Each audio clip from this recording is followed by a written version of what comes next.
mistress became Anais Neem's mother-in-law. Small world, no? She married a man 20 years younger to her. Good decision. In old age, you must have a young person to rejuvenate you. Birth of poetry.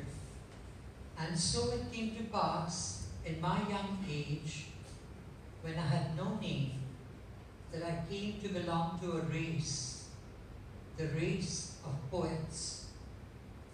The jewel box of the radio lit in the night with names of magic radio stations. Remember Montevideo? A mountain shone forth, holding itself, yet an emblem, all mountain. And so poetry was born as my professor droned on All India Radio about the poet John Wayne and the atom bomb. Mother and I sat up all night to hear the singer Marian Anderson. She was a voice that comes once in 100 years. That night she had come into our Bombay home. Poetry is the voice that first makes women out of virgins.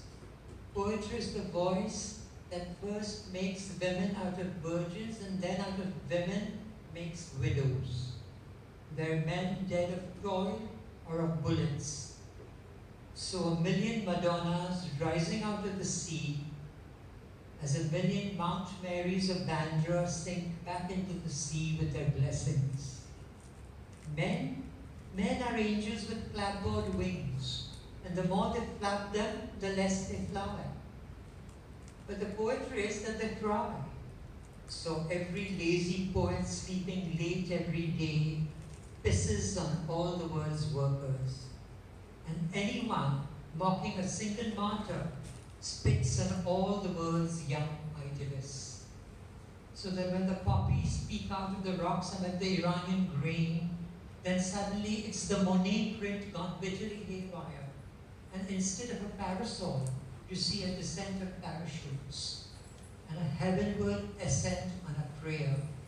Heaven's gold key around a 16-year-old's neck, a bomb belt around his waist.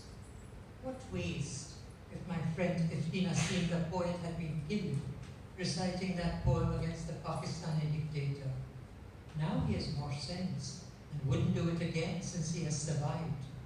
He's always carried a body menu, the paraphernalia of poets and prostitutes. O nude boy, between your breasts grows the green of Lebanon, below your navel curl the grapes of Lebanon, and Narcissus tears through the streets on a Ford truck or rides to Tucson, Arizona, a young Moses glimpsing a promised land.